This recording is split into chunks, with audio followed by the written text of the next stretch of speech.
Welcome to the Daily Chronological Bible. My name's Hunter, and we are reading through the Bible in chronological order as a single story. And that story is all about Jesus.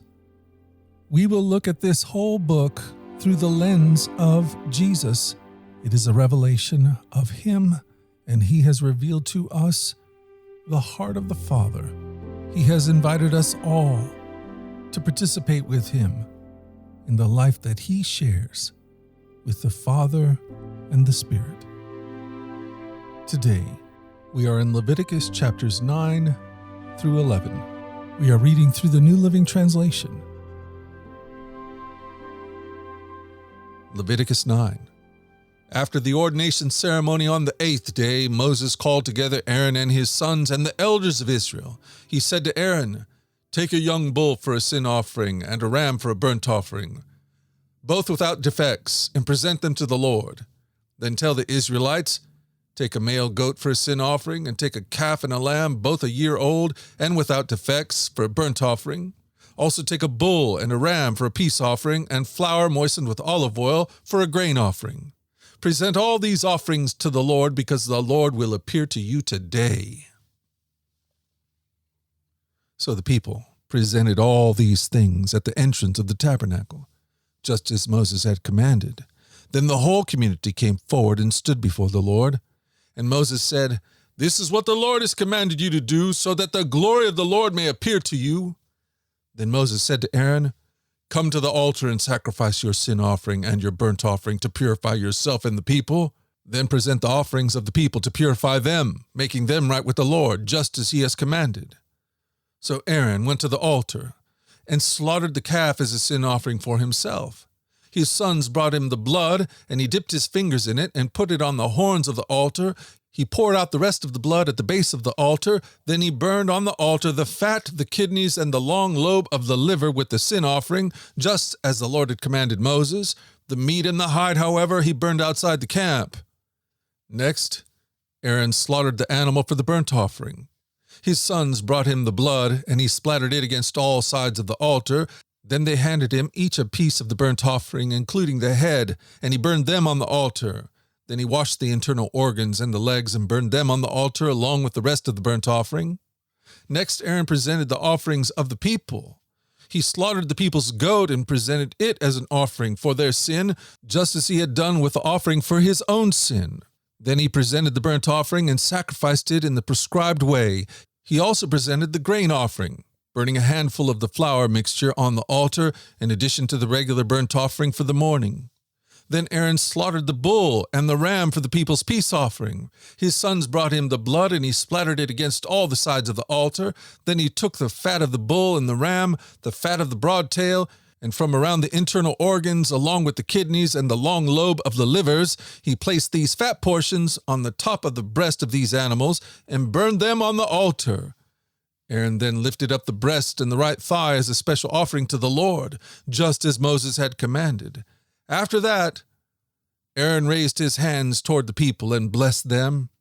Then, after presenting the sin offering, the burnt offering, and the peace offering, he stepped down from the altar. Then Moses and Aaron went into the tabernacle, and when they came back out, they blessed the people again, and the glory of the Lord appeared to the whole community. Fire blazed forth from the Lord's presence and consumed the burnt offering and the fat on the altar. When the people saw this, they shouted with joy and fell face down on the ground. Leviticus 10. Aaron's sons Nadab and Abihu put coals of fire in their incense burners and sprinkled incense over them. In this way they disobeyed the Lord, by burning before Him the wrong kind of fire, different than He had commanded. So fire blazed forth from the Lord's presence and burned them up, and they died there before the Lord. Then Moses said to Aaron, "This is what the Lord meant when He said, 'I will display my holiness through those who come near me. I will display my glory before all the people.'" And Aaron was silent. Then Moses called for Mishael and Elazaphan, Aaron's cousins, the sons of Aaron's uncle Uzziel. He said to them, "Come forward and carry away the bodies of your relatives from in front of the sanctuary to a place outside the camp." So they came forward and picked them up by their garments and carried them out of the camp, just as Moses had commanded. Then Moses said to Aaron and his sons Eleazar and Ithamar, "Do not show grief by leaving your hair uncombed or by tearing your clothes. If you do, you will die, and the Lord's anger will strike the whole community of Israel. However, the rest of the Israelites, your relatives, may mourn because of the Lord's fiery destruction of Nadab and Abihu. But you must not leave the entrance of the tabernacle, or you will die, for you have been anointed with the Lord's anointing oil." So they did as Moses commanded. Then the Lord said to Aaron, "You and your descendants must never drink wine or any other alcoholic drink before going into the tabernacle. If you do, you will die. This is a permanent law for you, and it must be observed from generation to generation. You must distinguish between what is sacred and what is common, between what is ceremonially unclean and what is clean. And you must teach the Israelites all the decrees that the Lord has given them through Moses." Then Moses said to Aaron and his remaining sons, Eleazar and Ithamar, "Take what is left of the grain offering after a portion has been presented as a special gift to the Lord, and eat it beside the altar. Make sure it contains no yeast, for it is most holy. You must eat it in a sacred place, for it has been given to you and your descendants as your portion of the special gifts presented to the Lord. These are the commands I have given you. But the breast and thigh that were lifted up as a special offering may be eaten in any place that is ceremonially clean.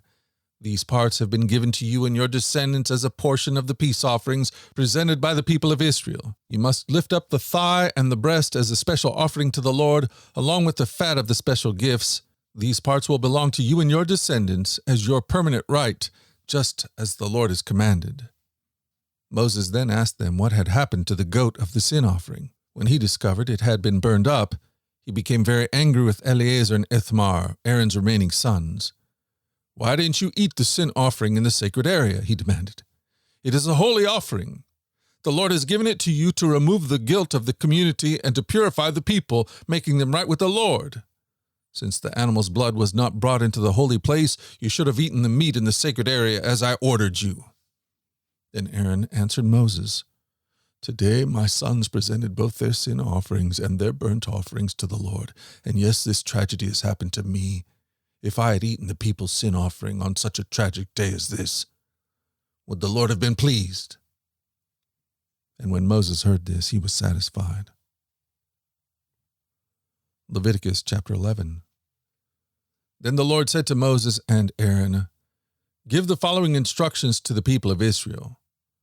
Of all the land animals, these are the ones you may use for food. You may eat any animal that has completely split hooves and chews the cud. You may not, however, eat the following animals that have split hooves or that chew the cud, but not both. The camel chews the cud but does not have split hooves, so it is ceremonially unclean for you. The hyrax chews the cud but does not have split hooves, so it is unclean. The hare chews the cud but does not have split hooves, so it is unclean.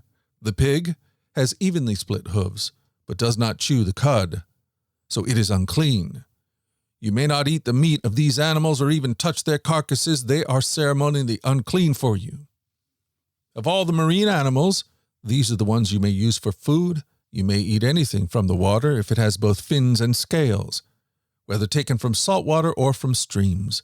But you must never eat animals from the sea or from rivers that do not have both fins and scales. They are detestable to you. This applies both to little creatures that live in shallow water and to all creatures that live in deep water. They will always be detestable to you. You must never eat their meat. You must never eat their meat or even touch their dead bodies. Any marine animal that does not have both fins and scales is detestable to you. These are the birds that are detestable to you. You must never eat them. The griffin vulture, the bearded vulture, the black vulture, the kite, falcons of all kinds, ravens of all kinds, the eagle owl, the short-eared owl, the seagull, hawks of all kinds, the little owl, the cormorant, the great owl, the barn owl, the desert owl, the Egyptian vulture, the stork, herons of all kinds, the hoopoe, and the bat. You must not eat winged insects that walk along the ground. They are detestable to you. You may, however, eat winged insects that walk along the ground and have jointed legs so they can jump. The insects you are permitted to eat include all kinds of locusts, bald locust, crickets, and grasshoppers.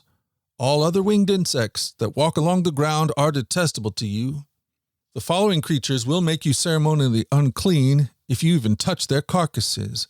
You will be defiled until evening. If you pick up their carcasses, you must wash your clothes, and you will remain defiled until evening. Any animal that has split hooves, that are not evenly divided, or that does not chew the cud, is unclean for you. If you touch the carcass of such an animal, you will be defiled. Of the animals that walk on all fours, those that have paws are unclean. If you touch the carcass of such an animal, you will be defiled until evening. If you pick up its carcass, you must wash your clothes, and you will remain defiled until evening. These animals are unclean for you. Of the small animals that scurry along the ground, these are unclean for you: the mole rat, the rat, large lizards of all kinds, the gecko, the monitor lizard, the common lizard, the sand lizard, and the chameleon. All these small animals are unclean for you. If any of you touch the dead body of such an animal, you will be defiled until evening. If such an animal dies and falls on something, that object will be unclean. This is true whether the object is made of wood, cloth, leather, or burlap. Whatever its use, you must dip it in water, and it will remain defiled until evening. After that, it will be ceremonially clean, and you may use it again. If such an animal falls into a clay pot, everything in the pot will be defiled, and the pot must be smashed. If the water from such a container spills on any food, the food will be defiled, and any beverage in such container will be defiled. Any objects on which the carcass of such an animal falls will be defiled. If it is an oven or hearth, it must be destroyed, for it is defiled, and you must treat it accordingly. However, if the carcass of such an animal falls into a spring or a cistern, the water will still be clean, but anyone who touches the carcass will be defiled. If the carcass falls on seed grain to be planted in the field, the seed will still be considered clean, but if the seed is wet when the carcass falls on it, the seed will be defiled. If an animal you are permitted to eat dies and you touch its carcass, you will be defiled until evening. If you eat any of its meat or carry away its carcass, you must wash your clothes, and you will remain defiled until evening.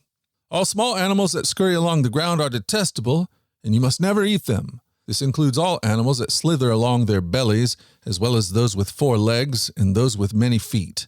All such animals that scurry along the ground are detestable, and you must never eat them. Do not defile yourself by touching them.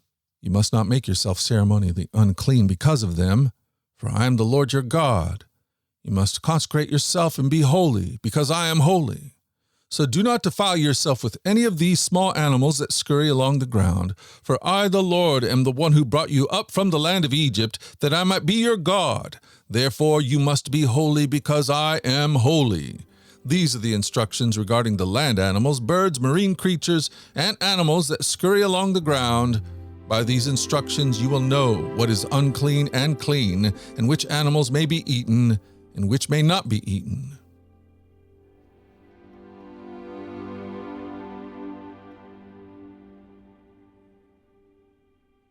Thank you for joining us at the Daily Chronological Bible. You can find out more about our other podcasts at dailyradiobible.com, where people from all around the world come to join us in this journey through the Scriptures, where we allow the Scriptures to point us to the God who is love, the God revealed to us fully in Jesus. Again, that website is dailyradiobible.com. Subscribe or follow wherever you get your podcasts. Until tomorrow, let's go forward in God's joy. Let's let His joy be our strength. And let us always remember this, that you are loved. No doubt about it. Alrighty, I'll talk to you again tomorrow. Bye-bye.